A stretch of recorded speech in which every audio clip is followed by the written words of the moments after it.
So దీని ప్రత్యేకత ఏంటి అంటే మామూలుగా జనరల్గా మనం ఇల్లు కట్టుకుంటున్నామంటే కొంతమంది ఇటుకలు తెచ్చుకుంటాం కదండి. జనరల్గా ఏంటి నూజివీడు నుంచో, కరీంనగర్ నుంచో, అద్దంకి నుంచి ఇలా కొన్ని పర్టికులర్ ప్లేసెస్ నుంచి మనం ఇటుక అన్నది తెచ్చుకుంటాం.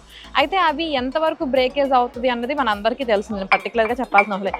దానికి దీనికి కంపారిజన్ చేసినప్పుడు దీని ప్రత్యేకత ఏంటి అంటే ఆ నార్మల్ ఇటుకతో పోలిస్తే ఇది 3 times చాలా స్ట్రాంగ్ అని చెప్పచ్చు. దీంట్లో డ్యామేజ్ అన్నది చాలా తక్కువ ఉంటుందన్నమాట. నో డ్యామేజ్, అలాగే నో వేస్టేజ్ అని అయితే చెప్పచ్చు. ఎందుకు అంటే ఇప్పుడు దీంట్లో 40% ఫ్లై యాష్ అన్నది యూజ్ చేశారనమాట. దీనివల్ల ఇది ఎకో ఫ్రెండ్లీ కూడా అయిపోయిందనమాట.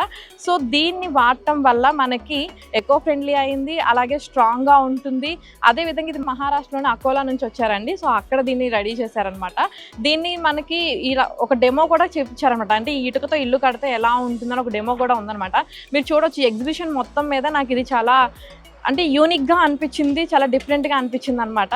సో నేను ఇక్కడ మీకు కడితే ఇలా ఉంటుందని ఒక ఎగ్జాంపుల్. ఓవరాల్గా మీరు ఈ విజువల్ను కూడా మీరు చూస్తున్నారు కదా, ఒక హౌస్ కడితే ఎలా ఉంటుంది అన్నది అయితే మనం విజువల్లో చూస్తున్నాం కదా, చాలా బాగుంది. అంటే జనరల్గా మనం ఇల్లు కట్టుకొని దానికి పెయింటింగ్ వేయడం ఇవన్నీ చేస్తూ ఉంటాం కదా, సో అలా ఏం అవసరం లేదు. దీంతో కట్టి అలా వదిలేయచ్చు అనమాట, అంత నీట్గా ఉంది.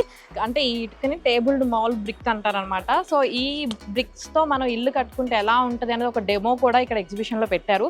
సో ఇది చూడగానే నాకు అట్రాక్టింగ్ అనిపించింది, ఏంటి ఇటుకతో ఇలా పెట్టారని. ఇక్కడికి వచ్చి అడిగి తెలుసుకుంటే కానీ దీని ప్రత్యేకత ఏంటి అనేది అర్థం కాలేదు. సో ఈ ఎగ్జిబిషన్లో ఇది ఒక హైలైట్ అని చెప్పొచ్చు. ఇంకా మీకు ఎగ్జాంపుల్గా నేను చూపిస్తున్నాను. సో మనం ఈ బ్రిక్స్తో కనుక ఇల్లు కట్టుకుంటే ఇలా ఉంటుంది అనమాట. జనరల్గా మనం ఇల్లు కట్టుకొని దానికి పెయింట్ వేయడం ఇవన్నీ చేస్తాం కదా, బట్ ఈ బ్రిక్స్తో కట్టుకున్నప్పుడు అవసరం లేదు. ఇలా కూడా చాలా స్టైలిష్గా యూనిక్గా ఉంది కాబట్టి ఈ బ్రిక్స్ అన్నది ఇలా యూజ్ చేయొచ్చు అని ఒక డెమో కోసం ఇక్కడ పెట్టారు. యాజ్ యూజువల్ ఇక్కడ మనం చూడొచ్చు అనమాట. ఇది ఈ బ్రిక్స్ యొక్క ప్రత్యేకత.